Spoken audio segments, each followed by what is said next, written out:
তেলাওয়াতকৃত আয়াতে কারিমাতে আল্লাহ তাআলা বলছেন, ইয়াওমা নাহশুরুল মুত্তাকিনা ইলার রাহমানি ওয়াফদা। সেদিন আমি যারা মুত্তাকি তাদেরকে রহমান দয়াময় আল্লাহর সামনে অতিথি রূপে হাজির করব, মেহমান হিসাবে। কবর থেকে মানুষ উঠবে, উঠে মানুষ 3 দলে বিভক্ত হবে। এই মানুষগুলোর মাঝে 2 দল মানুষ টিকবে, আর এক দল হাসরের ময়দানে যেতেই পারবে না, আগে আউট হয়ে যাবে, ওরা জাহান্নামে হবে।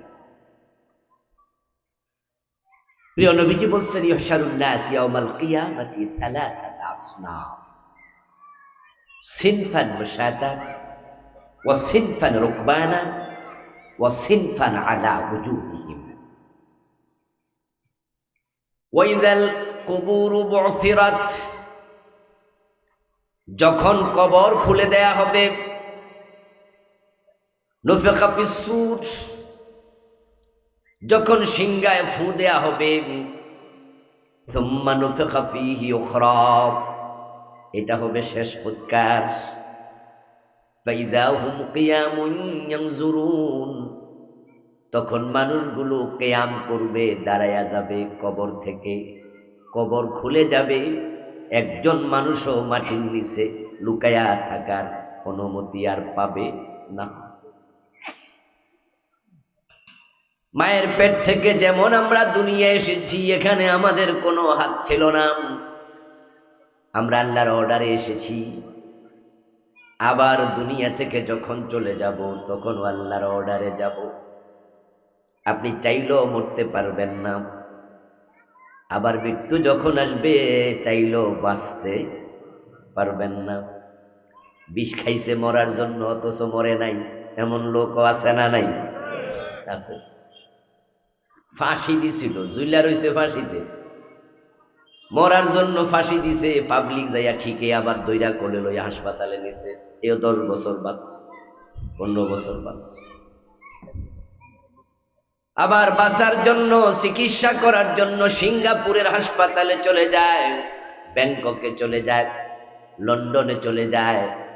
হাসপাতালে গেছিল বাঁচতে, কিন্তু হাসপাতাল থেকে লাশ বাইর হইছে, মরে গেছে। জন্ম মৃত্যু এগুলো আমাদের হাতে নাই।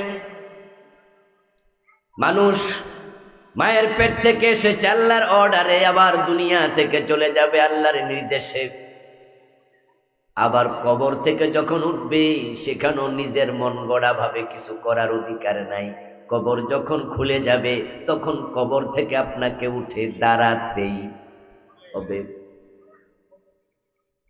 ফাইযা হুম কিয়ামুন ইয়ানজুরুন, তারা দাঁড়াবে, দাঁড়ায় এদিক সেদিক তাকাবে, কিরে এই যে এক নতুন মাঠ, বাড়ি নাই, ঘর নাই, গাছ নাই, পালা নাই, পাহাড় নাই, নদী নাই, আকাশ নাই, কিচ্ছু নাই, নতুন এক জায়গা। বিহবল হয়ে তাকাবে। ওই মানুষগুলো কবর থেকে ওঠার সাথে সাথে 3 ভাগে ভাগ হয়ে যাবে। সিনফান মুশাতাম, এক ভাগ মানুষ তারা হেঁটে হেঁটে হাসরের ময়দানে রওনা দেবে। নুফিখা ফিস-সূর ফাতাতুনা আফওয়াজা, দল বেঁধে মানুষ হাঁটবে। হুফাতান উরাতান গুরলাম, গায়ে কাপড় নাই, পায়ে জুতা নাই, মাথায় টুপি নাই, এবং খতনাবিহীন। মায়ের পেটের সন্তান যেমন দুনিয়াতে এসেছে, কবর থেকে এভাবে সে উঠবে কাপড়বিহীন। অদৃশ্য একটি শক্তি তাকে পিছন থেকে ধাক্কাবে, সামনে যাও, গো অ্যাহেড। তখন সে পদাতিক বাহিনীর মতো হেঁটে হেঁটে হাসরের ময়দানে রওনা দেবে। এই মানুষগুলো হাসরের ময়দানে পৌঁছবে। এই মানুষগুলো হলো পাপিষ্ঠ মানুষ, খারাপ মানুষ। নাসুকুল মুজরিমিন, তাদেরকে ধাক্কায়া নেওয়া হবে ইলা জাহান্নামা। হাসরের ময়দান তো হাসরের ময়দান নাম, এটা সূর্যের নিচে ঘামের সাগরে ডুবে থাকার জায়গা, জাহান্নামের কষ্টের অংশ। ধাক্কায়া তাড়ায়া নেওয়া হবে হাসরের মাঠে। যা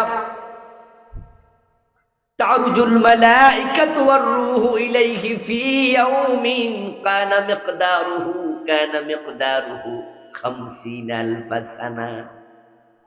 সেখানে ঢুকে 50,000 বছর দাঁড়ায়া থাকতে হবে।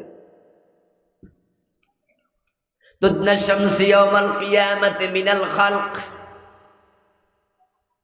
ওই সূর্যটাকে সৃষ্টির এই মানুষগুলোর মাথার সামনে একবারে কাছে নিয়ে আসা হবে। হাত্তা তাকুনা কামিকদার মিলিন, সেটা হবে সামান্য দূরত্ব সুরমা দানির শলাকার মতো, একবারে 2.5-3 ইঞ্চি লম্বা, 1.5-2 ইঞ্চি উঁচু। সুরমা দানির শলাকা যেমন বড় হয়, সূর্য থাকবে মাথার উপরে ঠিক এখানেই। ওখানে ঢুকার পরে মানুষ দেখবে এমন মাঠে ঢুকেছে যেই মাঠে একবারে প্লেন করা, সমতল করা, সেখানে উঁচু নিচু নাই, এবং মাঠটা হবে তামার আকৃতির। ইউশারুন নাস ইয়াউমাল কিয়ামাতি আলা আরদিন বাইদা আফরা কাকুরসাতিন নাকি লাইসা ফিহা আলামুন লি আহাদ। সহিহ বুখারীর হাদিস। মহিলারা রুটি বানানোর জন্য যেমন আটা দিয়া খামির বানায়, খামিরটা যেমন একবারে থাকে প্লেন, একবারে সমতল, উঁচু নিচু নাই, ঠিক হাসরের ময়দান হবে এরকম সাদা তামাটে আকৃতির, কোনো উঁচু নিচু নাই। ওখানে ঢোকার সাথে সাথে আল্লাহ সূর্যের আলো অন করে দেবেন। সূর্যের তাপে ফায়াকুনুন নাসু আলা কদরি আমালিহিম ফিল আরাক, মানুষগুলোর দেহ থেকে ঘাম বের হতে শুরু করবে। ওই সূর্যের তাপে এমন ঘাম বের হবে, ফামিনহুম মান ইয়াকুনু ইলা কাবাইহি ওয়া মিনহুম মান ইয়াকুনু ইলা রুকবাতাইহি ওয়া মিনহুম মান ইয়াকুনু ইলা হাকবাইহি ওয়া মিনহুম মান ইউলজিমুল আরাকু ইলজামাম। কারো কারো টাকনু গিরা ডুবে যাবে, কারো হাঁটু ডুবে যাবে, গামে কারো কোমর ডুবে যাবে, গামে কারো গর্দান পার হয়ে মাথাটাও ডুবে যাবে। সূর্যের তাপের কারণে ওই ঘাম গরম পানির মতো উতরাতে থাকবে। এভাবে থাকা লাগবে 50,000 বছর। এ হলো একদল মানুষ। মোট কয় দল হবে? হ্যাঁ, মাশাআল্লাহ। ওয়াজ মনে রাখেন, ওয়াজ শুনিয়েন। যারা এমন আইতাছে ওরা অর্ধেক ওয়াজ পাইবো, অর্ধেক ওয়াজ পাইবো না। আমাদের দেশের মানুষ এই হলো সমস্যা।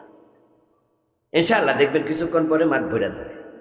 তবে হেরা আইসা ওয়াজ লেস পাইবো, আগা পাইবো না, আগা পাইবো গোড়া পাইবো। অথচ ফাও ফা বসে আছে, ফাও ফার বাড়িতে বসে আছে। এখানে কালকে মাহফিল হবে, কত সুন্দর করে প্যান্ডেল বানাইছে, ঢাকা থেকে বক্তা দাওয়াত দিয়ে আনছে। আপনারা কি এখানে ওদেরকে টাকা দেয়া লাগবে? যদি দেন মাহফিলের জন্য, মাদ্রাসার জন্য, আপনার ইচ্ছা, না দিলে কোনো অসুবিধা, মাগনা ওয়াজ শোনা যায়। আমাদের ওয়াজ শুনতে, আমাদের কাছে পড়তে ফাজেল পাস করা লাগে, আলেম পাস তো বটেই, আমরা পড়াই কামেলে ফাজেল। তা আমার এই ক্লাসে যাই, আমাদের ক্লাসে ঢুকতে তো মেট্রিক ফার্স্ট, ডিগ্রি ফার্স্ট লাগে, কিন্তু এখানে তো রিক্সাওয়ালা বইতে পারে। কি আমার মাদ্রাসায় গেলে আমার ক্লাসে রিক্সাওয়ালা ঢুকতে দিব প্রিন্সিপাল? দপ্তরে দিব, হে তো বের করে দেবে। আপনি যদি আমি আবুল কালাম আজাদ হুজুরের ক্লাসে পড়তাম, আইসি কবে আপনি ক্লাসে ঢুকবেন, আউট। মাহফিলে এমন সুযোগ, এখানে যত বড় হুজুর আসুক এর সামনে একবারে ভিক্ষুকও বসতে পারে, ঠিক না? মুরুক্ষ টুরুক্ষ যা, এত সুযোগ পাওয়ার পরেও ওয়াজে আসে না, অর্ধেক পাবে, অর্ধেক পাবে না। তাহলে হাসরের ময়দানে মানুষ কয় গ্রুপ হবে? এক দলের কথা বলতেছি, যারা হাসরে ঢুকবে। প্রিয় নবী সাল্লাল্লাহু আলাইহি ওয়াসাল্লাম বলছেন, হাসরের ময়দানে যারা ঢুকবে তাদের জন্য জায়গা বরাদ্দ থাকবে, শুধু তাদের কদম রাখার পরিমাণ। দুইটা পা রাখতে যতটুকু জায়গা লাগে, কারো জন্য এসে বেশি জায়গা বরাদ্দই থাকবে না। দুই পায়ের উপরে কতক্ষণ খাড়া দেখতে পারবেন? বাড়িতে একটু প্র্যাকটিস করিয়েন তো।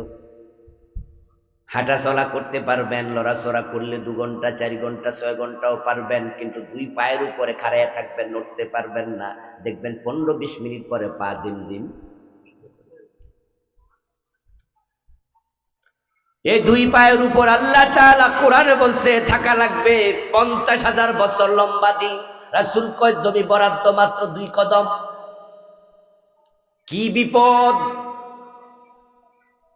যে সূর্য 9,30,00,000 মাইল দূর থেকে তাপ দেয়, এরপরেও গরমকালে সূর্যের তাপে কুয়ার পানি পর্যন্ত দুপুর বেলা গরম হয়ে যায়, হয় না? টিনের ঘরের চাল গরম হয়ে যায়। বিদ্যুৎ চলে গেলে আমরা দুপুর বেলায় ঘরে আর বসতে পারি না, গাছতলায় বসে এরকম পাখা দিয়া বাতাস করি। অথচ সূর্য কোথায়? 9,30,00,000 মাইল দূরে। যেই তাপে পুকুরের পানি গরম হলো, কুয়ার পানি গরম হলো, ঘরের চাল গরম হলো, সূর্যের তাপ আসছে মাত্র 35-36 ডিগ্রি সেলসিয়াস। 40-42 গেলে হিট স্ট্রোক শুরু হয়। এ 35-40 ডিগ্রি তাপে যদি কুয়ার পানি গরম হয়ে যায় 9 কোটি মাইল দূর থেকে, সূর্য যখন মাথার উপরে তাপ দেবে, সূর্যের ভিতরে তাপ আছে 1,40,00,000 ডিগ্রি সেলসিয়াস। এই যে আমরা লোহা বানাই ফ্যাক্টরিতে, এই যে লোহার উপর দাঁড়ায় আছে স্ট্যান্ডটা, এই লোহা তো আর জমিনের তল থেকে এভাবে ওঠে নাই, এটা ফ্যাক্টরিতে বানাইছে। বানানোর জন্য এই লোহার মাঝে আগুন দিছে, আগুন তখন লোহাটাকে মোমের মতো গলাইয়া দিছে, তারপরে এটা গইলা গইলা শ্বাসের ভিতরে ঢুকছে, শ্বাসের মাঝে 200টি রড 300টি 500টি রড হইছে। এই যে আগুনে লোহা গলায়, ওই আগুনের তাপমাত্রা মাত্র 1500 ডিগ্রি সেলসিয়াস। 1500 ডিগ্রি তাপ দিলে লোহা পর্যন্ত গলে যায়, মোম হয়। আর 1,40,00,000 ডিগ্রি সেলসিয়াস তাপের সূর্য মাথার উপর থেকে যখন দেবে তাপ, হাসরের ময়দানে 2 পায়ের উপরে 50,000 বছর কেমনে থাকবে? খুব কঠিন। হাসরের মাঠ জাহান্নামের অংশ, এটা খুব কষ্টের জায়গা। এক গ্রুপ গেল, আরেক গ্রুপের অবস্থা আরো খারাপ। সিনফান আলা উজুহিহিম, কবর থেকে ওঠার সাথে সাথে ওই মানুষগুলাকে আল্লাহ উল্টায়া দেবে। তাদের পা চলে যাবে উপরের দিকে, তাদের মাথা চলে যাবে নিচের দিকে।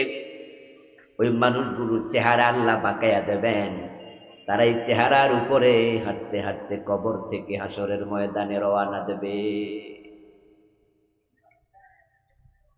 সাহাবীরা এই কথা শুনে প্রশ্ন করলেন, ইয়া রাসূলুল্লাহি কাইফা ইয়ামশুনা আলা উজুহিহিম, ও প্রিয় নবী, মানুষ আবার চেহারার উপরে হাঁটে কেমনে? কেমনে হাঁটবে চেহারার উপরে? রাসূলুল্লাহ সাল্লাল্লাহু আলাইহি সাল্লাম জবাব দেন, আল্লাযী ইয়ামশাহুম আলা আকদামিহিম কাদিরুন আলা ইয়ুমশিয়াহুম আলা উজুহিহিম। দুনিয়ায় মানুষকে পায়ের উপরে হাঁটায় যে আল্লাহ, কিয়ামতের দিন চেহারার উপরে হাঁটানোর ক্ষমতাও তার আছে। আরে তিনি তো সেই আল্লাহ, যে আল্লাহ সমুদ্রের মাঝখানে ছোট্ট দ্বীপ আল্লাহ বাঁচায়া রাখে।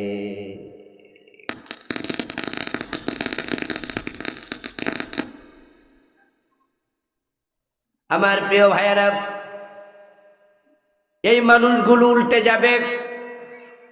তারা উল্টা উল্টা হাঁটতে হাঁটতে যখন হাসরের ময়দানে রওনা দেবেন, তখন আল্লাহ ফেরেশতাদেরকে বলবেন, ওদেরকে হাসরের মাঠে ঢুকতে দিও না, ওদেরকে হাসরের মাঠে ঢুকতে দিও না। কারণ পরীক্ষা হবে তার, এডমিট আছে, যার এডমিট পাবে সে ফর্ম ফিল আপ করছে, যে ফর্ম ফিল আপ করছে সে ছাত্র হিসাবে ভর্তি হয়েছে, যে যার ভর্তি নাই এর কিসের ফর্ম ফিল আপ, কিসের এডমিট, কিসের পরীক্ষার হল? যারা কাফের তারা হাসরের ময়দানে ঢুকতে পারবে না। ওদের কোনো পরীক্ষা নিরীক্ষাই নাই। ইউরাফুল মুজরিমুনা বিসীমাহুম ফায়ুখাযু বিন-নওয়াসি ওয়াল আকদাম ফাবিআইয়ি আলাই রাব্বিকুমা তুকাযযিবান। আল্লাহ ওদেরকে উল্টায়া দিয়া বুঝাবে, দুনিয়ায় উল্টা চলছ,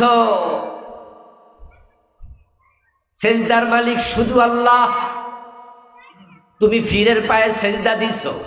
আসেনি এমন লোক? লাকসাম এলাকায় আসেনি?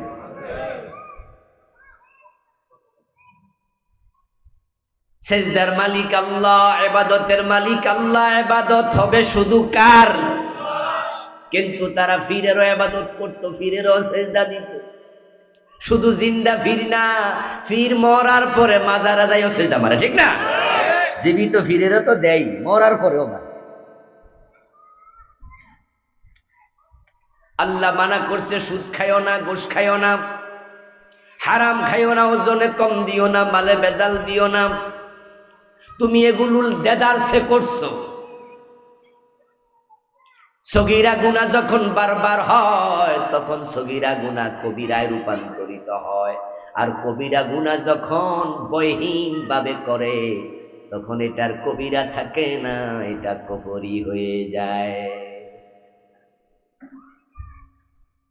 কথা বুঝাইতে পারতেছি কিনা আমি জানি না, আবার বলতেছি, সগীরা গুনাহ যখন বারবার হয়, ইসরারুস সগীরা তাকুনু কবীরা।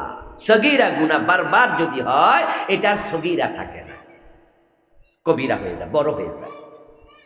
আর কবিরা গুনাহ যখন ভয়হীন ভাবে করে, অসুবিধা কি, করতেছি তো, তার কবিরা কবিরা থাকে না, এটা কুফরি হয়ে যায়। এ ভাই রোজা রাখেন না কেন? এই রোজা রাখেন না? কই রাখি না। তো রোজা রাখেন না তো আবার রাস্তায় খাড়ায় বিড়ি খান, ধর্মিয়া আল্লাহরে ডরাই না, মানুষের ডরাই এলাম। নাউজুবিল্লাহ পড়েন। এমন কথা বলার লোক আছে না? সাথে সাথে ঈমান শেষ, কাফের। সে কিন্তু ভাবছে না যে কাফের হচ্ছে, হে মনে করছে আমি রোজা আনা রাখছি না, আমি তো লা ইলাহা ইল্লাল্লাহ এটা তো অস্বীকার করি নাই। তো যারা কাদিয়ানি হেরা কি লা ইলাহা ইল্লাল্লাহ অস্বীকার করে নাকি? তো কাফের হইল কেন? কাফের হইতে কি লা ইলাহা ইল্লাল্লাহ অস্বীকার করা লাগে নাকি? কাফের হওয়ার আরো কত কায়দা আছে।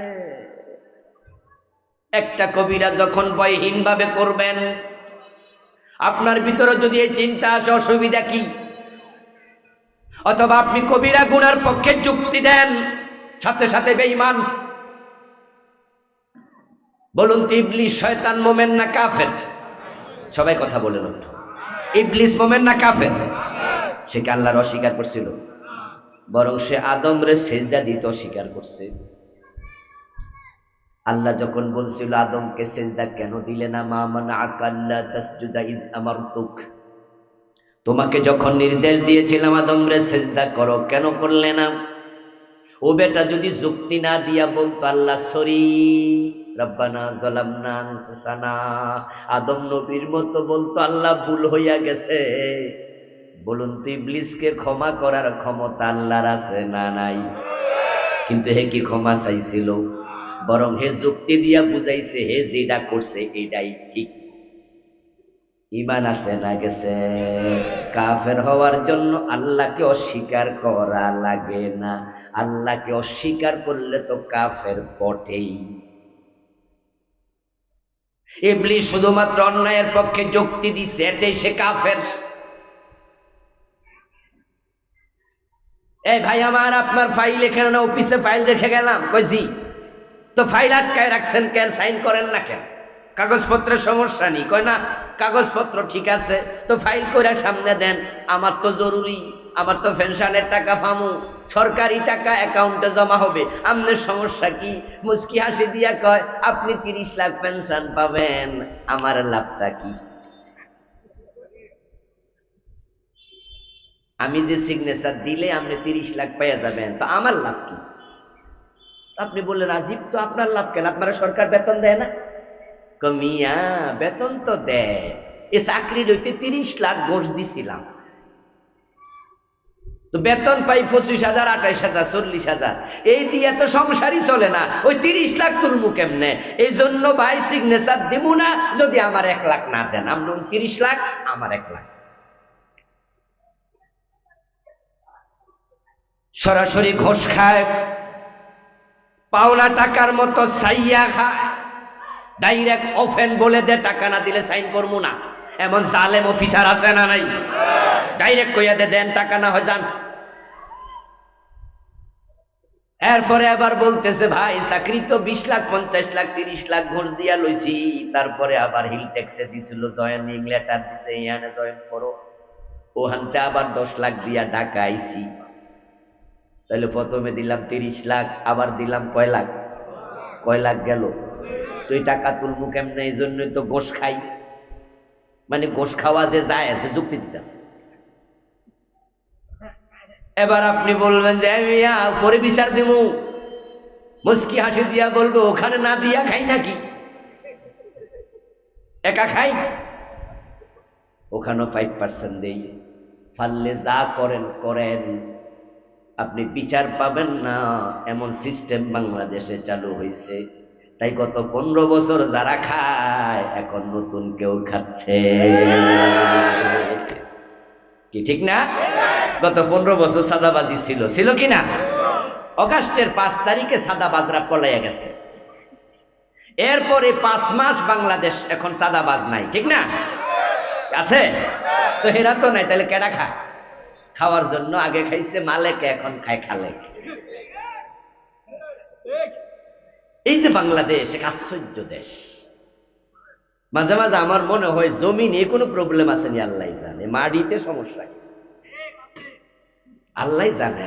সন্দেহ পুরা করি না, কিছু কিছু করি। কারণ আশ্চর্য এক দেশ।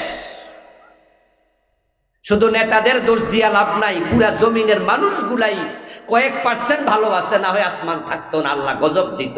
খারাপের সংখ্যাই বেশি, ঠিক না? 100 টাকা দিলে বাটফারে ভোট দিয়া দেয়,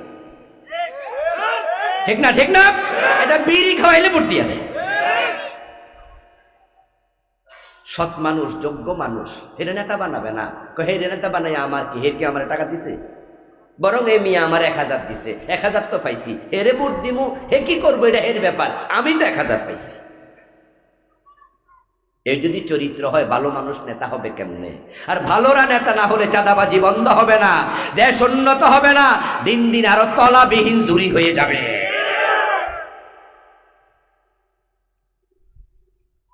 আমার প্রিয় ভাই, বলছিলাম উনি এবার যুক্তি দিচ্ছে ঘোষ। উনি 30 লাখ ঘোষ দিয়া চাকরি নিল, 10 লাখ দিয়া ট্রান্সফার হইল 40 লাখ। এবার তিনি বুঝাইতে চান এই যে আপনার কাছে ঘোষ চাই, আমি এমনি এমনি চাই না। যুক্তি মুক্তি দিয়া বুঝায় ঘোষ খাওয়া উনার অধিকার। আপনাদের কাছে আমি জিজ্ঞাসা করবো, আপনারা জবাব দেন। 30 লাখ দিয়া ঘোষ দিয়া চাকরি লইছে, এইভাবে ঘোষ দেয়া জায়েজ না হারাম? তারপর যখন ট্রান্সফার হয়েছে ওখান থেকে আবার 10 লাখ, ওখানে ঘোষ দেয়া জায়েজ না হারাম? এবার যে ঘোষ খাইতেছে, জায়েজ না হারাম? কয়টা হারাম করলো? কিন্তু যুক্তি দিয়া কি বুঝাইছে? সাথে সাথে ঈমান শেষ। কাফের হওয়ার জন্য কিন্তু আল্লাহকে স্বীকার করা লাগে না। কবিরা গুনাহ যখন সে ভয়হীন ভাবে করে, ঈমান চলে যায়।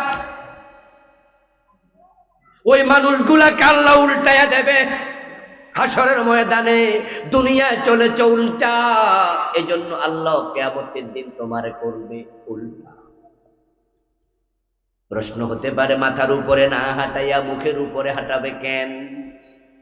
উত্তর হলো, মানুষ যত গুনাহ করে এ মুখ দিয়া করে সবচেয়ে বেশি। হারাম খাইছে কি দিয়া? আমার সাথে সাথে একটু কথা বলতে হবে। হারাম খাইছে কি দিয়া? মিথ্যা বলছে কি দিয়া? গীবত করছে কি দিয়া? চুগলখড়ি করছে কি দিয়া? বড় বড় আলেমের বিরুদ্ধে আদালতে দাঁড়াইয়া মিথ্যা সাক্ষী দিয়েছে কি দিয়া? আল্লামা সাইদির মতো লোকটাকে 13 বছর জেল খাটাইছে। তোমরা অপেক্ষা করো, আল্লাহ উল্টাবে। পলাইতে পারবা না সেদিন, ওখানে কোনো সুপারিশকারীও পাবা না। এই লোকটা যদি এই গত 13, 14, 15 বছর মাঠে ময়দানে ওয়াজ করতে পারতো, উনার হাতে আরো কয়েক হাজার কাফের মুসলমান হতো। উনার ওয়াজ শুনে আমরা উপকৃত হতাম, ঠিক কিনা? মিজানুর রহমান আজহারীর 5টা বছর দেশে আসতে দেন নাই। বেটা কি যুদ্ধ অপরাধী? বেটা কি রাজাকার? বেটা বয়স হয়েছে 30-32 বছর। স্বাধীনতার কত পর? আমারও 15 বছর 16 বছর হচ্ছিল। আমার জন্মে স্বাধীনতার 4-5 বছর পরে। এখানে তো আমার আত্মীয় স্বজনরা আছে যারা আমরা কোলে লইছে, এমন আমার ফুফা একজন আছে, ওই যে বসে আসে দালাল সাহেব, আমার বোন জামাইও দেখি আসছে। আত্মীয় স্বজন আপনারা আমাদের। আমার প্রিয় ভাইয়েরা, মিজানুর রহমান আজহারী কি অপরাধ করছে? এই বেটা তো দেশে লেখাপড়াও করছে না, বিদেশ করছে, ঠিক না? আলেম পাশ করে চলে গেছে মিশর, ওখান থেকে চলে গেছে মালয়েশিয়া। মাঝে মাঝে ওয়াজ করতে বাংলাদেশে শীতকালে আসতো, কিন্তু না, বেডারও কইছে জামাতের প্রোডাকশন দেশে রাখা যাবে না, যাওগা যাওগা। পুলিশ দিয়া পরে তাকে প্রোস দিয়েছে, ডিজিএফআই ডাইকা নিয়া 1 রাতের ভিতরে বলছে এখনই চলে যাইবা। বেশি বাড়াবাড়ি করছো, আল্লাহ তোমাদের রেজাল্ট দেখাইছে। 300 এমপি একসাথে পালানো লেগেছে, এমন ভাবে প্রধানমন্ত্রী পালাইছে, রান্না করা খাবার খাইয়া পালানোর সময় পায় নাই। এগুলো আল্লাহর গজব। দুনিয়াতে সামান্য দেখায় আল্লাহ, আসলটা কোথায় দেখাবে? সেদিন উল্টায় দেবে আল্লাহ। ফেরেশতারা যখন দেখতে পাবে জালেম গুলো, এ কাফের ফুজ্জার গুলো তারা উল্টে উল্টে যাচ্ছে হাসরের ময়দানে, ফায়ুখাযু বিন-নাওয়াসি ওয়াল আকদাম, ফেরেশতা গিয়ে তাদের কপালের চুলে ধরবে আর পায়ের তলায় ধরবে। নাওয়াসি নাসিয়াতুলের বহুবচন। নাসিয়াতুল মানে কপালের অগ্রভাগের চুল, আকদাম হলো কদমের বহুবচন, কদম মানে পায়ের তলা। আল্লাহ সূরা রহমানে বলে ফায়ুখাযু বিন-নাওয়াসি ওয়াল আকদাম, ফেরেশতা গিয়ে পায়ের তলায় ধরবে আর চুলের সামনে ধরবে, ধরে মেরুদণ্ডের হাড্ডি ভেঙ্গে উল্টা করে গোল বানায় ফেলবে, ফুটবল বানায় ফেলবে, বানাইয়া এরপরে বলবে জাহান্নামে ফেলে দে, ওর কোনো বিচার দরকার নাই। সূরা আল কাহফে আল্লাহ বলছে ফালা নুকিমু লাহুম ইয়াওমাল কিয়ামাতি ওয়াজনা, এই জাতীয় লোকদের জন্য আমি সেদিন কোনো দাড়ি পাল্লা দাঁড় করাবো না। ও তো ছাত্রই না, ওর কিসের পরীক্ষা? ও তো এডমিট নাই, ফর্ম ফিল আপ নাই, এর কিসের পরীক্ষা? হাসরের মাঠে যাবে পাপিষ্ঠ লোকেরা, কাফেররা যাবে না।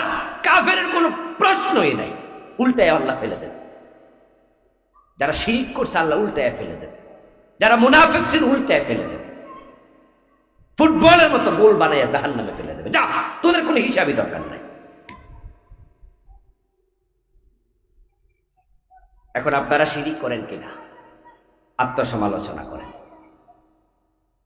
নির্বাচন আসবে কয়দিন পরে, আর নেতা হাতে মাইক নিয়ে শিরক শুরু করবে। আপনাদেরকে বলবে যে আপনারাই তো জনগণ, আপনারাই তো ক্ষমতার মালিক, আমাদেরকে ভোট দেন, জনগণ সকল ক্ষমতার উৎস। নেতাদের মুখে শিরকি স্লোগান আছে না নাই?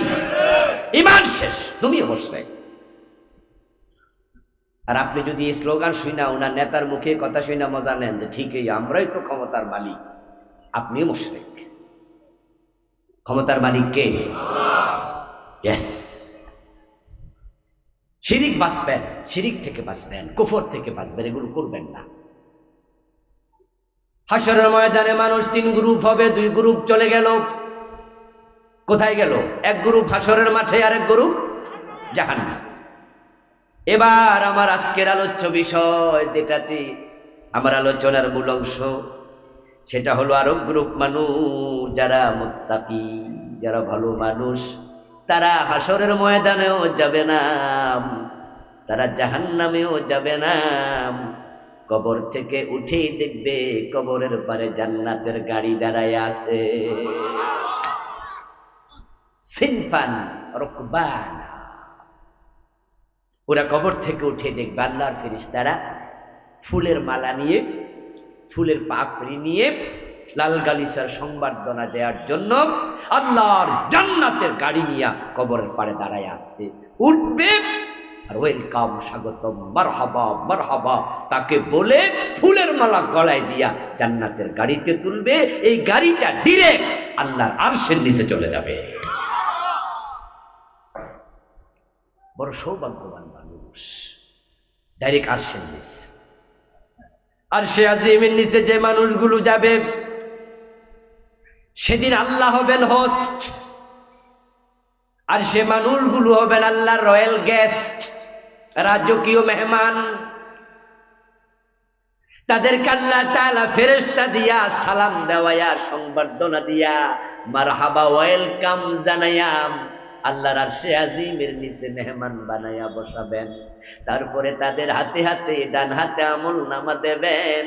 তারপরে 8 থেকে 10 মিনিট সেখানে রেখে বিনা হিসাবে ডাইরেক্ট জান্নাতে পাঠাইয়া দেবেন। وَأَمَّا مَنْ أُوتِيَ كِتَابَهُ بِيَمِينِهِ فَسَوْفَ يُحَاسَبُ حِسَابًا يَسِيرًا। যাদের ডান হাতে আমলনামা দেয়া হবে, আল্লাহ তাআলা কোরআনে বলেন আমি তাদের হিসাবটা করব বড় সংক্ষিপ্ত। সুবহানাল্লাহ পড়েন। ওরা 50,000 বছর খাড়ায় রয়েছে, আজকে আমি ওদিকে যাব না, পাপীগুলা সেখানে থাকুক, গ্রামের মাঝে ডুবে থাকুক 50,000 বছর। আল্লাহ আমাদেরকে ফানা চাই, আমাদেরকে তা থেকে মুক্ত করো, বলে না আমি। আমরা হাশরের ময়দানে যেতে চাই না, ওখানে থাকতে পারবো না। কেমনে সম্ভব থাকা? কঠিন অবস্থা, মাথার উপরে সূর্য, পায়ের তলায় তামার মাটি, ঘামের সাগরে ডুববেন, ঘাম উতরাতে থাকবে গরম পানির মতো। কেমনে থাকবে? কঠিন অবস্থা হয়ে যাবে সেখানে। এই জন্য যে পাপ করছেন তাওবা করে ফেলেন। কবিরা গুনাহ আছে, আজকে তাওবা করেন যে আল্লাহ আমাকে তুমি মাফ করে দাও। তাওবা কবুল করার জন্য আল্লাহর ওয়াদা আছে না নাই? আল্লাহর কোরআনে অসংখ্য জায়গায় ওয়াদা করছে, তুমি তাওবা করো আমি আল্লাহ কবুল। বরং আমরা হতে চাই তৃতীয় গ্রুপ, যারা আরশে আজিমের নিচে জায়গা পাবে। প্রিয় নবীজি বলছেন আরশে আজিমের নিচে যারা যাবে তারা সেখানে থাকবে মিকদারে সালাতিন মাকতুবা, মিকদারে সালাতিল মাকতুবা। দুনিয়ায় 1 ওয়াক্ত ফরজ নামাজ পড়তে যে সময় লাগে, ওই 1 ওয়াক্ত ফরজ নামাজের টাইম তারা সেখানে থাকবে। ফরজ নামাজ হলো ফজর 2 রাকাত, মাগরিবে 3 রাকাত, ইশা এবং আসর জোহরে 4 রাকাত। এই 4 রাকাত নামাজ পড়তে 10-12 মিনিটের বেশি লাগে না। আর সে আজিমের নিচে যারা বসবে সেখানে আল্লাহ 10-12 মিনিটের বেশি রাখবেন না। তাদের ডান হাতে আমলনামা নিয়া আল্লাহ বিনা হিসাবে, হিসাব সহজ করা হবে, সংক্ষিপ্ত করা হবে। মা আয়েশা রাসূলকে প্রশ্ন করেছিলেন, ইয়া রাসূলুল্লাহি ওয়া মাল হিসাবুল ইয়াসির, হুজুর হিসাব সংক্ষিপ্ত হবে এটা আমি বুঝলাম না, কিভাবে এটা? আমরা তো 30, 40, 50, 100, 200, 500, 1000 বছর হায়াত পাইছে এমন মানুষ আছে না? যেমন হযরত আদম 1000 বছর, নূহ আলাইহিস সালাম 950 বছরের বেশি। তো এত বড় হায়াত, হিসাব সংক্ষেপে মানে কি? প্রিয় নবী জবাব দেন, আইয়ানজুরা ফি কিতাবিহি ফায়াতাজাওয়াজা আনহু। সংক্ষিপ্ত হিসাব মানে হলো আল্লাহ আমলনামা হাতে দেবে, দেওয়ার পরে খুলতেও বলবে না, পড়তেও বলবে না, শুধু এক নজর তাকায়া বলবে যা জান্নাত দিয়ে দিলাম। আপনার একটা দোকান আছে লাকসাম বাজার, বড় দোকান। আপনি 5 দিনের জন্য বিদেশ গেলেন অথবা পরিবার নিয়ে বেড়াতে গেলেন। আপনার দোকানে 2 জন কর্মচারী, 2 জনকে বললেন যে এই তুমি 8 ঘন্টা ডিউটি করবা, তুমি 8 ঘন্টা, 8 দুগুণা কয় ঘন্টা? 16 ঘন্টা, আর বাকি সময় দোকান বন্ধ থাকবে। 2 জনকে দায়িত্ব দিয়ে 8 ঘন্টা 8 ঘন্টা আপনি চলে গেলেন বেড়াতে। 5 দিন পর ফিরে আসলেন। আসার পর আপনার দোকানের কর্মচারী এবার এই 5 দিনের বেচা কেনার হিসাব দিচ্ছে। একজন কাগজ টাগজ নিয়ে রেডি, একবার সব লিখে রাখছে, কত টাকা আয়, কত টাকা ব্যয়, কয় টাকা আবার মাল কিনছে, কয় টাকা বিক্রি করছে, কত টাকার মাল আছে এখন, সেই হিসাব দিচ্ছে। নিয়ে বলে স্যার এই 5 দিনের হিসাব এখানে আছে। আপনি বললেন যে ঠিক আছে এটা রাখো, হিসাবটা এখানে রাখো, রেখে তুমি যাও। পরে আরেকজন আসছে, আসার পরে হেরে বললেন যে, হে বললো স্যার এখানে 5 দিনের হিসাব আছে। সে আপনি বললেন যে ওকে হিসাব দাও।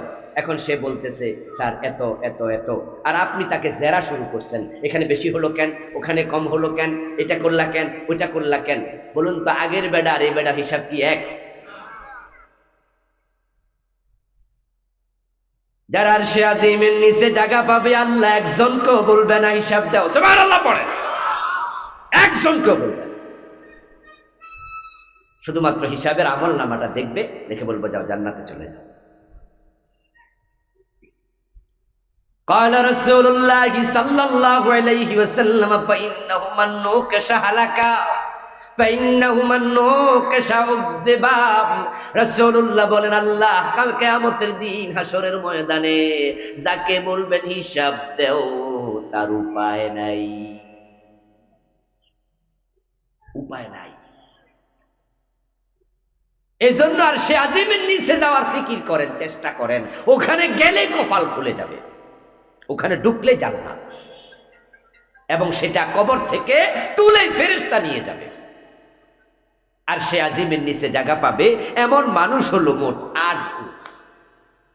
কয় গ্রুপ? 8 গ্রুপ। একটি হাদিসে আসছে সাবআতুন ইউযিল্লুহুমুল্লাহু ফি যিল্লিহি ইয়াওমা লা যিল্লা ইল্লা যিল্লুহু। 7 ধরনের মানুষ আল্লাহর আরশে আজিমের নিচে জায়গা পাবে যেদিন আরশের ছায়া ছাড়া কোনো ছায়া থাকবে না। সূর্য থাকবে সূর্য, শুধুমাত্র আরশের নিচে সূর্যের তাপ নাই, আলো নাই। 7 জন। অন্য হাদিসে রাসূল বলছে আরো 1 জন। তাহলে 7-এর সাথে 1 যোগ হলে কত? 8 হয়। আখিরাত নিয়ে আমি বই লিখেছি, নাম দিয়েছি হিরানায় পরকাল। এই বই লেখার সময়, গত বছর লিখেছি বইটা, এই বই লেখার সময় আমি 8 নাম্বারটা পাই। এর আগে আমিও ছাত্র জীবন থেকে গত বছর পর্যন্ত 7 পর্যন্ত জানতাম। এই বইটা আমি 500-র উপরে হাদিসে নিচ্ছি, শুধু আখিরাত আয়াতে নিচ্ছি 500-র উপরে। বইটা অনেক বড়, 400 পৃষ্ঠার বই।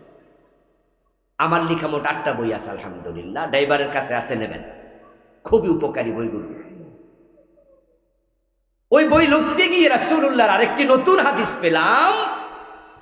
8 নাম্বারটা হলো আল্লাহ তাআলা তার কিছু বান্দা যারা অন্য মানুষের প্রতি ইহসান করত, মানুষের প্রতি ইহসান করার কারণে আল্লাহ তার প্রতি ইহসান করে তাকে আরশে আজিমের নিচে দেবেন।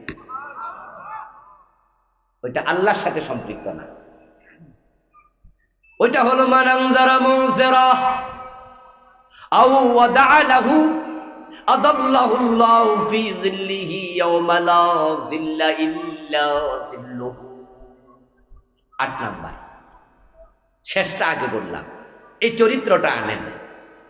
7 ধরনের চরিত্রবান, এখন হবে 8। এই চরিত্র যে অর্জন করবে আল্লাহ শুধু তাকে আরশে আজিমের নিচে দেবেন। আপনার আমল আপনার কবর। আপনি যেমন, আল্লাহর আচরণ হবে আপনার সাথে। রাসূল বলে যে ব্যক্তি পাওনাদারকে সময় দেয়, আপনি পাবেন একজন লোকের কাছে দেনাদারকে পাওনাদার সময় দেয়, সে টাকাটা সময় মতো দিতে পারে নাই, আপনি তাকে সময় দিচ্ছেন, ঠিক আছে ভাইজান দেন, আপনি সুবিধা মতো দেন। অথবা লোকটা পানা, আপনি আছেন, দিতে পারে না, দেওয়ার সামর্থ্য নাই, আপনি তখন তাকে বললেন ভাই ঠিক আছে যত পারেন তত দেন। এই দয়া দেখালে আল্লাহকে আমি দয়া দেখাই আরশে আজিমের নিচে জায়গা দিয়ে দেব।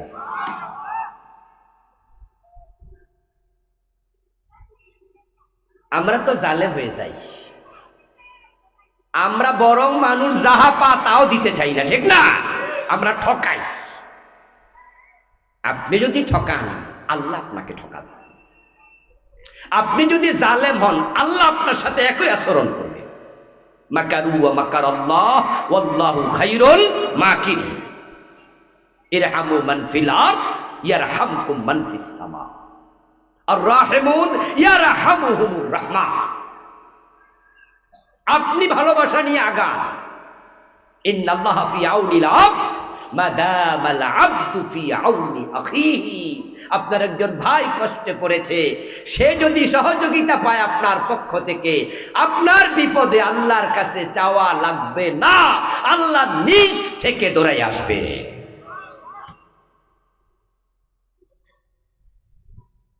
ও দোস্ত, আপনি যখন মানুষকে ঠকাবেন, আল্লাহ তাআলা আপনাকে ঠকাইয়া ছাড়বেন। রাসূলুল্লাহ সাল্লাল্লাহু আলাইহি ওয়াসাল্লাম বলেন, মান আখাযা শিবরাম মিনাল আরদি যুলমাম ফাইন্নাহু ইউতাওয়াকুহু ইয়াওমাল কিয়ামাতি মিন সাবঈ আরদিন। তুমি যদি কারো জমিন অন্যায়ভাবে 1 বিঘত দখল করো, তাহলে আমি আল্লাহ এটা 7 বিঘত বানাইয়া তোমার গলায় ঝুলাবো। এখন দখল করার আগে ভাইবা দেখো ওই মাটির ওজন সহ্য করতে পারবে তো? আপনি দেনাদারকে সময় দিলেন, দেনাদার গরিব, আপনি এলাকার গ্রাম্য দোকানদার, আপনার দোকান থেকে বাকি খাইছে, ওই রিকশাওয়ালা, হয় না, টাকা নগদ দিতে পারে না, রিকশাওয়ালা, ওই দিনদার গরিব মানুষটা, সে আপনার এখান থেকে বাকি খাইলো, কিন্তু মাসের শেষে টাকা দেবে। হঠাৎ করে মাসের 20 তারিখে তার রিকশাটাই চুরি হয়ে গেল। এখন বেটা কোত্থেকে আপনার বাকি টাকা দেবে? এখন তো তার সংসার চলাই দায়। আপনার কাছে এসে বলল, ভাইজান আপনার টাকাটা আমি এই মাসে দিতে পারবো না, রিকশা চুরি হয়ে গেছে। আপনি চোখ বড় করে বললেন যে সব আমি শুনি না, বেটা না দিলে তোর খবর আছে। তাহলে আপনি তার সাথে নরম না শক্ত? আপনার বিপদের দিন আল্লাহ হবে আপনার সাথে শক্ত। ও বেটা টাকা দিতে পারে না, বাস্তব ওজর। যদি আপনি বলতেন ভাই ঠিক আছে আগামী মাসে দিও, পরের মাসে দিও, তুমি যে এখন রিকশা চালাইতে পারো না, রিকশা নাই, সংসার কেমনে চলে? তখন দেখবেন যে চোখের কোনায় পানি চিকচিক করবে। গরিব মানুষ, সংসার কেমনে চলে, এই খবর যখন জিজ্ঞাসা করবেন, কৃতজ্ঞতায় চোখে পানি চলে আসবে। আপনি 2 কেজি চাল দিয়া বললেন যে যাও যাও, এই 2 কেজির দাম দেয়া লাগবে না। এ ভালোবাসা যে কত বড় বানাই আল্লাহ ফিরাবে, আপনি কল্পনাও করতে পারবেন না।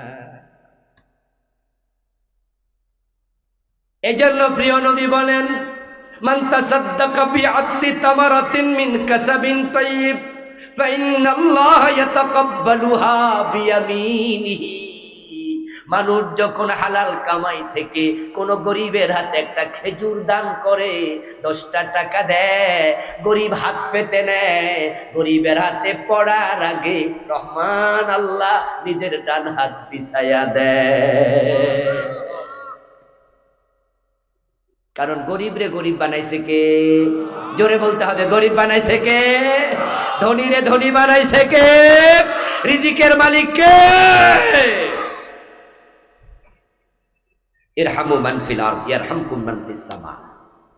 দুনিয়াওয়ালাদের সাথে কঠোর হইও না, কঠোর হইও না, ভালোবাসা দেখাও।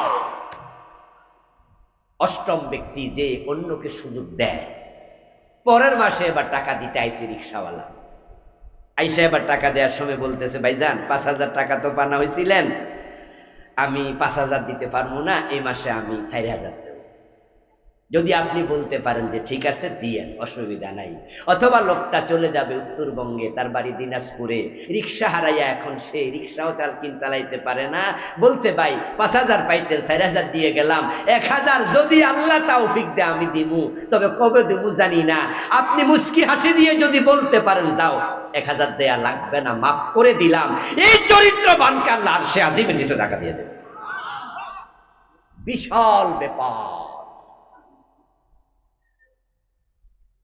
মানুষ হচ্ছে আল্লাহর সৃষ্টির মাঝে সেরা, আর সৃষ্টির মাঝে সবচেয়ে নিকৃষ্ট কুকুর। যে কুকুর থাকলে ফেরেশতা আসে না। একটা কুকুর মরুভূমিতে মরুদ্যানের পাশে জিহবা বের করে হাঁপাচ্ছে পিপাসায় কাতর হয়ে। একজন পতিতা নারী যাচ্ছিল পাশ দিয়ে, সহিহ বুখারীর riwayat, বনী ইসরাঈলের যুগের কথা, রাসূলুল্লাহ শোনাচ্ছে। ওই নিকৃষ্ট চরিত্রের মহিলা কুত্তাটারে জিহবা বের করে হাঁপাতে দেখে তার দয়া জাগলো।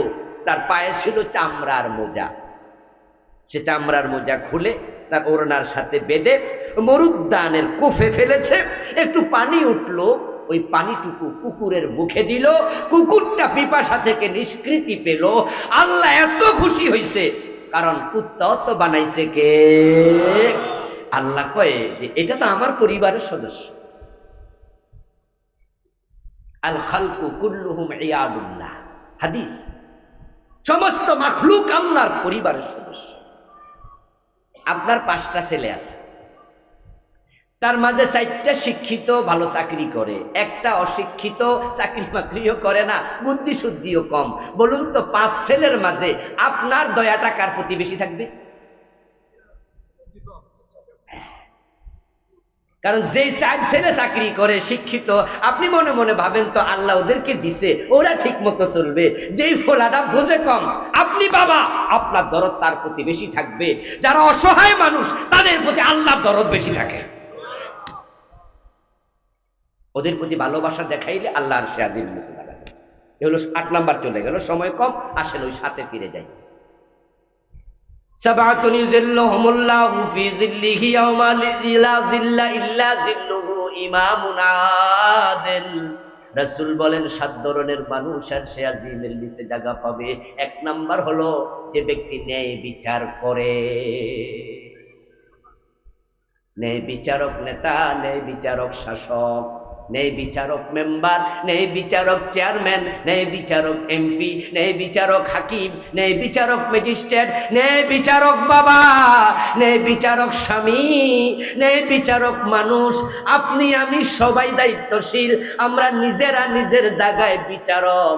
মাঝে মাঝে 2 ফোলা ঝগড়া লাগলে বাবা ঝগড়া মিটায়। তখন বাবা যদি ন্যায় বিচার করে, তাহলে এই বিচারকটা ন্যায় বিচার করার কারণে আল্লাহ 1 নাম্বার যারে আরশে আজিমের নিচে জায়গা দেবে।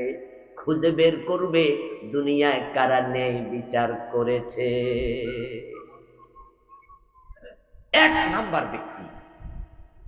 আমার সামনে এখানে ম্যাজিস্ট্রেট, ডিসি, এসপি, এমপি নাই, কিন্তু গ্রামের সর্দার মাতবর তো আছেন। গ্রামে বিচার করতে যায় ঘোষ খাইয়া বিচার উল্টাইয়া দেয়, এমন জালেম বিচারক আছে না? আপনি তাদের অন্তর্ভুক্ত হবেন না। ফোলার নামে সব সম্পদ লেখা দেয়, মাইয়ার নামে দেয় না, এমন জালেম বাবা আছে না? নাই। এক ছেলেরে বেশি আর একটারে কম, ছেলেদের নামে দেয়, মেয়েদেরকে ঠকাইয়া দেয়। 2 জন ঝগড়া লাগছে, আপনি চেহারা দেখে পক্ষ নেন।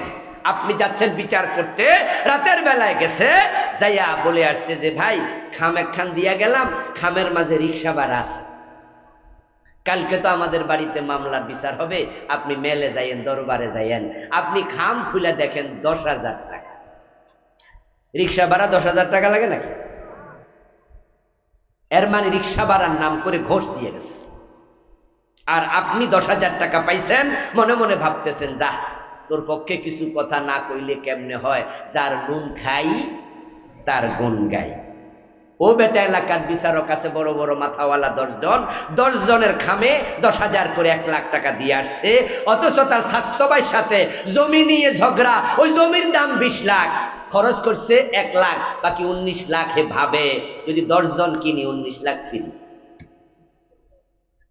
বিচারে মানুষ আছে 50 জন, 100 জন, কিনছে 10 জন।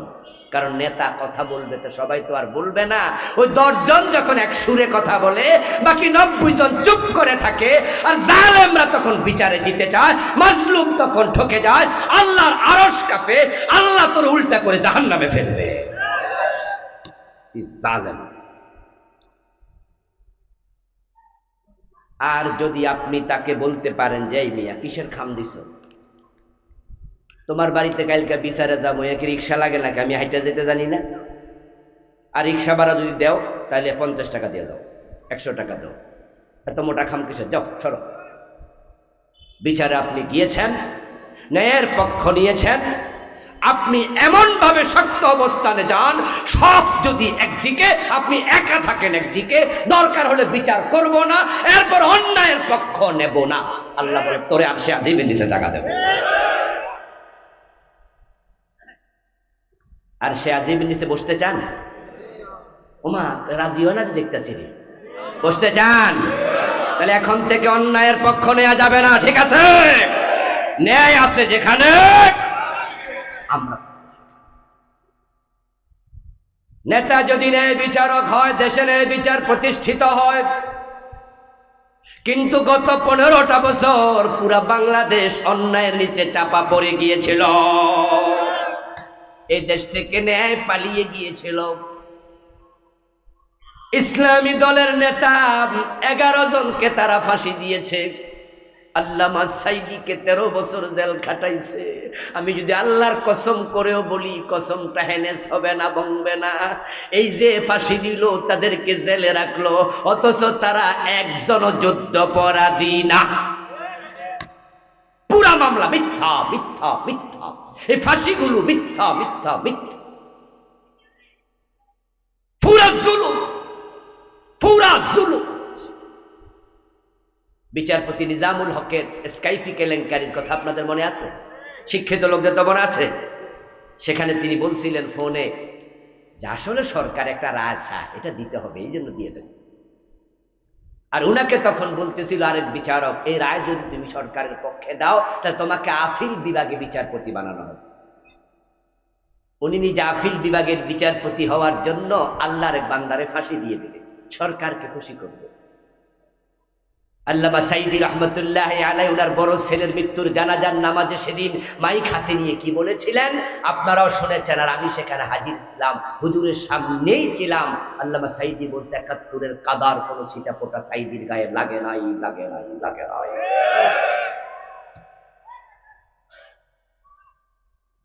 উনি হত্যাকারী, উনি দর্শনকারী, উনি বাড়িতে আগুন লাগাইছে, এটা দেশের পাগলও বিশ্বাস করে না। উনার বিরুদ্ধে সাক্ষী দেয় নাই, যার কারণে একজন হিন্দুকে গুম করা হয়েছে, সুখরঞ্জন বালি। আদালতের সামনে থেকে গুম করে ইন্ডিয়ায় নিয়ে গেছে, 5 বছরের মতো ইন্ডিয়ার জেলখানায় রেখেছে।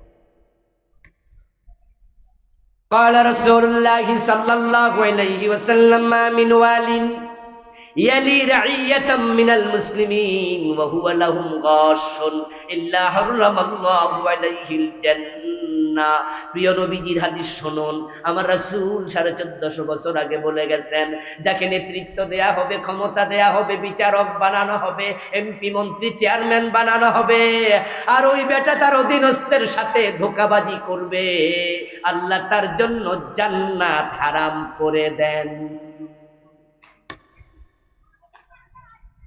কি ভাবছেন সরকার চেঞ্জ হয়েছে, আমার কোটি কোটি টাকা অ্যাকাউন্টে আছে, আমি চলে গেলাম কানাডায়, চলে গেলাম আমি ইন্ডিয়া, চলে গেলাম মালয়েশিয়া, চলে গেলাম আমেরিকা, 10 জন 20 জন জেলখানায় আছে, বাকি সব নেতা দেশ থেকে পালিয়ে গেছে।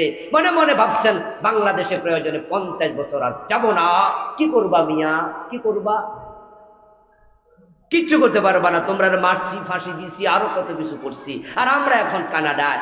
আমার আল্লাহ বলে পালাবে কোথায়? এক সময় আল্লাহর কাছে যেতেই হবে, সেদিন উল্টা করে জাহান্নামে ফেলে, সেদিন বাঁচাবে কে? এই জন্য ন্যায় বিচারের পক্ষ নেবেন, জালেমের বিপক্ষে থাকবেন, তাহলে আর সে আজিমের নিচে জায়গা পাবেন। দ্বিতীয়, শাবুন নাশা ফি ইবাদাতিল্লাহ, ওই যুবক আর সে আজিমের নিচে জায়গা পাবে যে যৌবন কালে আল্লাহর ইবাদত করতে করতে বড় হয়েছে।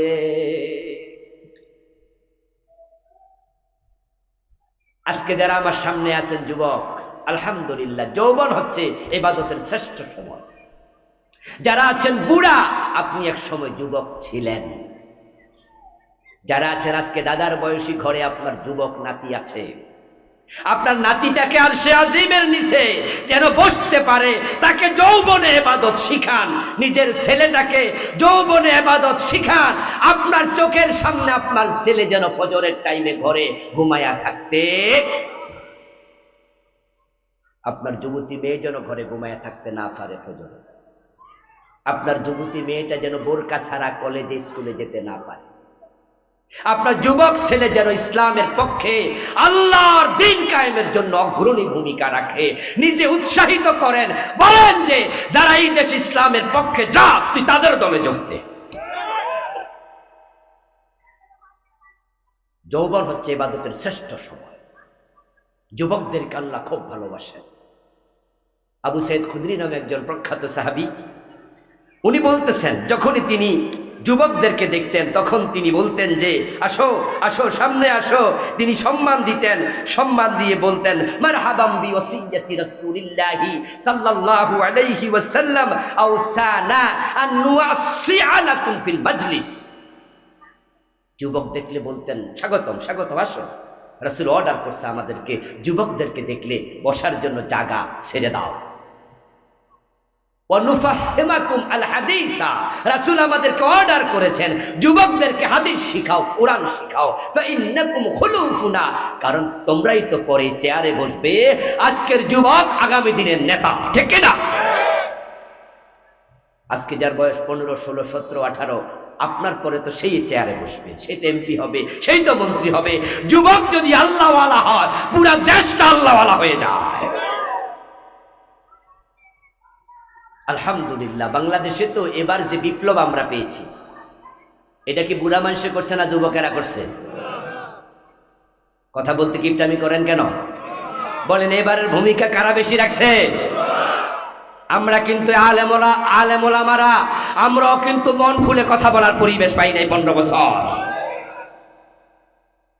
আমার নিজের থানা 14 গ্রামে আমি 12 বছর যাইতে পারি না ওয়াজ করতে। কুমিল্লা সদরে দেয় নাই 12 বছরের মতো ওয়াজ করতে। কত জায়গায় কটিয়াদি দেয় নাই, পাকুন্দিয়া দেয় নাই, শিবপুর দেয় নাই, কাপাসিয়া দেয় নাই, কত থানা গেলেই পুলিশ, গেলেই পুলিশ, গেলেই পুলিশ। কত হুজুরের গুলি করছে, পাপ শাপলা চত্বরে ফাঁসি মেয়ে এক রাইতে কয়েক হাজার গুলি করে ফেলছে। আলেম ওলামা দেখলে ঠেঙ্গাই দিছে সন্তান। আমার প্রিয় ভাইয়েরা, এই যুবকেরা যদি বিপ্লব না ঘটাতো, আমরা এখনো মন খুলে কথা বলতে পারতাম না। আরে জুলুম, বিডিআরের যে কত কনস্টেবল, বিডিআরের কত অফিসার বিনা দোষে 17 বছর জেলখানা খাচ্ছে। গতকালকে ফেসবুকে দেখলাম বিডিআরের একটা অফিসার, সে বের হয়েছে, তার বিয়ের 14 দিন পরে সে অ্যারেস্ট হয়েছে। হয়তো বিয়া কইরাই বউরে কই আইছে যে অফিসে যাইতেছি, 4-5 দিন পরে থাইকা আবার ছুটি নিয়ে আসতেছে। যাওয়ার পরে বিডিআরের হত্যাকাণ্ড ঘটলো। সে বলতেছে যে আমি আমার বউটাকে ঘরে রাখলাম, তবে হ্যাঁ তার বউকে আমরা ধন্যবাদ দিই, ওই মহিলাটা কিন্তু যায় নাই, অপেক্ষা করেছে স্বামীর জন্য। আরেকজন বলল মেয়েকে রেখে এসেছি পেটে, এখন মেয়ের বয়স 16 বছর। আরেকজন চিৎকার দিয়ে বলছে আমার বাবা মা মূর্খ, গ্রামে থাকে উত্তরবঙ্গে, এই 17 বছর আমাকে দেখতে একবারও আসতে পারে না। বুড়া মানুষ আসবে কেমনে? পথঘাট চিনে না। আমি আমার আত্মীয় স্বজন 17 বছর দেখি নাই। তবে হ্যাঁ, এই হত্যাকাণ্ড কেন করছে, কে ঘটাইছে তা আমি জানিও না, অপরাধ করা দূরের কথা। আমার প্রিয় ভাইয়েরা, যুবকরা অবদান রেখেছে ইসলামের জন্য। রাসূলুল্লাহ সাল্লাল্লাহু আলাইহি সাল্লাম যুবকদেরকে খুব সম্মান করতেন। রাসূলের একজন পুত ছিল পালক, নাম ছিল জায়েদ। উনার ছেলের নাম ছিল উসামা। মাত্র 18 বছর বয়সে হযরত উসামাকে রাসূলুল্লাহ সাল্লাল্লাহু আলাইহি ওয়াসাল্লাম সেনাপতি বানায়া যুদ্ধে পাঠাইছে। অথচ সেই সেনা দলে আবু বকর, ওমরের মতো বড় সাহাবী ছিল। যুবকদেরকে রাসূল প্রাধান্য দিতেন। হুনাইনের যুদ্ধে যাওয়ার সময় 20 বছর বয়সী একজন সাহাবী নাম মুত্তাব ইবনে উসাইদ, রাসূলুল্লাহ তাকে মক্কার গভর্নর বানায়া রেখে গেছে। মুআজ ইবনে জাবাল বিশাল বড় মাপের সাহাবী, যার নাম জানে না এমন আলেম পৃথিবীতে আপনি পাবেন না। ওই মুআজ মাত্র 36 বছর বয়সে মারাই গেছে, অথচ আল্লাহ কম বয়সী মুআজকে ইয়ামানের গভর্নর বানাইছে। হযরত ওমর যখন ইসলাম গ্রহণ করেন, ওমরের বয়স ছিল মাত্র 28, মাত্র 28 বছর। প্রিয় ভাইরা, ইমাম ইব্রাহিম নাখঈ নামে একজন বড় হাদিসের ইমাম ছিল। মাত্র 18 বছর বয়সে তিনি হাদিসের 10 দিতে শুরু করেছেন। বাচ্চাদেরকে, যুবকদেরকে কখনো হেলাপেলা ভাববেন না, এই তুই কি বুঝস, তুই কি বুঝস, এগুলা বলবেন না। নিজের ছেলেকে সামনে আগায়া দিবেন। ইসলামের সবচেয়ে বড় দুশ্মন আবু জেহেল, তাকে হত্যা করছে মাত্র 2 জন কম বয়সী যুবক। যুবকদেরকে সামনে আগাইয়া দিবেন, তাদেরকে সম্মান করবেন। রাসূলুল্লাহ যখন হিলফুল ফুজুল গঠন করেন, রাসূলের বয়স ছিল মাত্র 17। আপনার যুবক ছেলেকে বলুন না, এই মিয়া সমাজের জন্য এখনই তো কাজ করবা। ইউসুফ আলাইহিস সালাম যখন জেলখানায়, তখন তিনি নবুয়তি পান নাই, যুবক মানুষ। হযরত সুলাইমান আলাইহিস সালাম যখন তিনি জিহাদ করেছেন, জীবনের শুরুতে জালুতের জিহাদ সুলাইমানের সময় যে হয়েছে, তখন তিনি যুবক ছিলেন। ভারত বিজয় করেছেন মুহাম্মদ বিন কাসিম, বয়স ছিল মাত্র 13 থেকে 14। যৌবনকাল আল্লাহর নিয়ামত, এই জন্য দাড়িটা যৌবনকালে রাখেন। আজকে যাদের মুখে দাঁড়িয়ে আছে, পিছনের দিকে তাকান, অনেকে কিন্তু যৌবনে রাখেননি। আজকে যারা নামাজি, অনেকে যৌবনে পড়েননি। আপনারা অতীতের জন্য আফসোস করেন, আর নিজের ছেলেকে বলেন যে যৌবনে ইবাদতের আসল সময়। যারা যৌবনে ইবাদতে কাটায়, আল্লাহ স্পেশালি আরশের নিচে বসতে জায়গা দেবে। আর আপনার ছেলে যদি আরশে আজিমের মেহমান হয়, এমনও তো হতে পারে তার সুপারিশে আল্লাহ আপনাকেও নাজাত। 3 নাম্বার, রাজুলুন কলবুহু মুআল্লাকুম বিল মসজিদ। আল্লাহর আরশে আজিমের নিচে জায়গা দেবেন তার সেই বান্দাকে, যে বান্দা মসজিদের সাথে তার হৃদয় ঝুলাইয়া দিছে।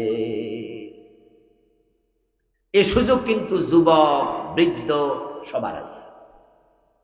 মসজিদের সাথে হৃদয় ঝুলালে আল্লাহ আরশে আজিমের নিচে জায়গা দেবে। মসজিদের সাথে হৃদয় কিভাবে ঝুলায়? এর মানে মসজিদ আপনার পরিবারের সদস্য হবে। মসজিদের খোঁজ খবর রাখবেন।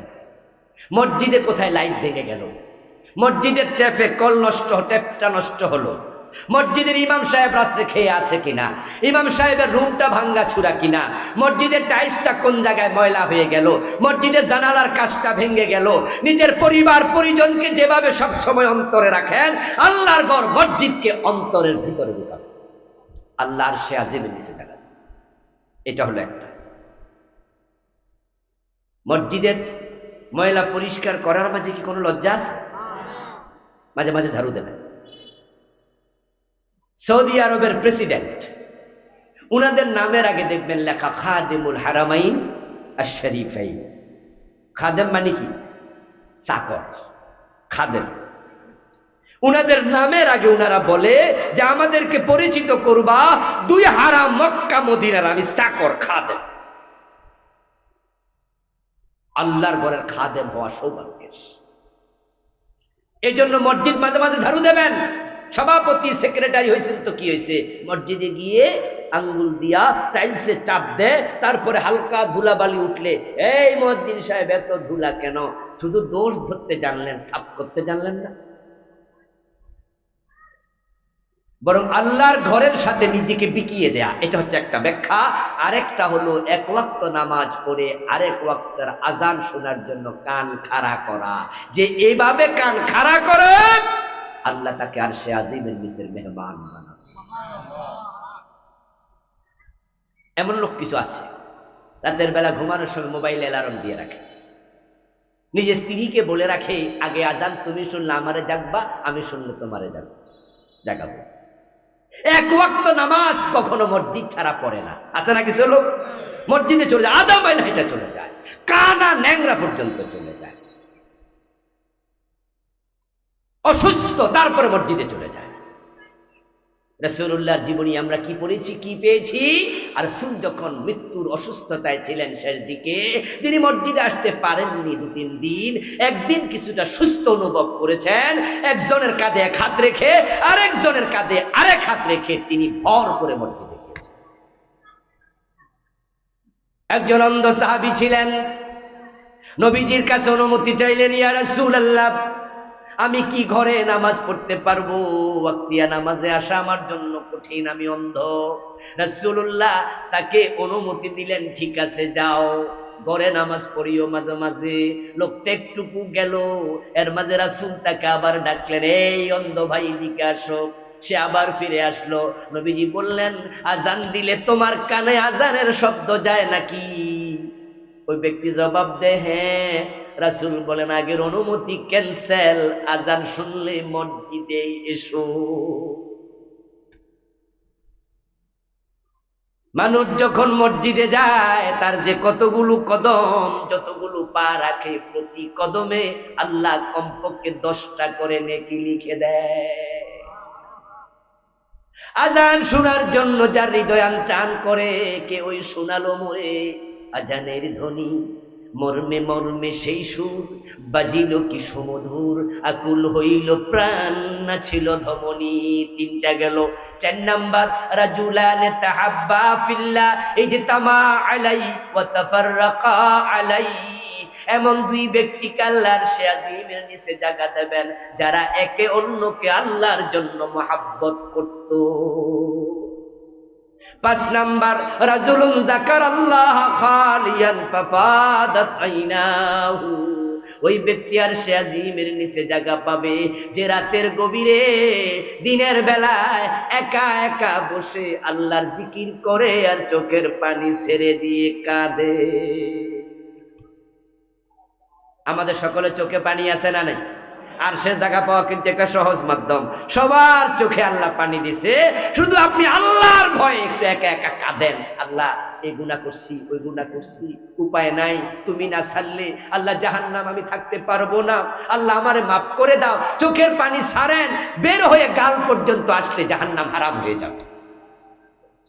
6 নাম্বার রাজুলুন দাআতহু ইমরাআতুন যাতু হাসাবিন আও জামাল ফাকালা ইন্নী আখাফুল্লাহ, কাউকে কোন সুন্দরী নারী অবৈধ কাজের প্রস্তাব দিল, সে জবাবে বলে আমি আল্লাহকে ভয় করি, অবৈধ প্রস্তাব গ্রহণ করে না, তারে আর সে আজিমের নিচে আল্লাহ জায়গা দেবেন।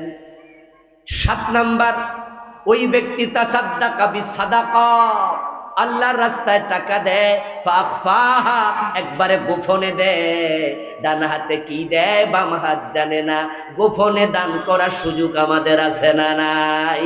আর সে আজিমের নিচে আল্লাহ জায়গা দিয়ে দেবে। চারদিকে আজান শুরু হয়েছে। যেই কথাগুলো বললাম আমি, আপনারা যারা শুনলেন, আল্লাহ যেন আমাদের আমল করা তৌফিক দেয়, বলেন আমিন। হাযা মা ইনদি ওয়াল ইলমু ইনদাল্লাহ, আলাইহি তাওয়াক্কালতু ওয়া ইলাইহি উনীব।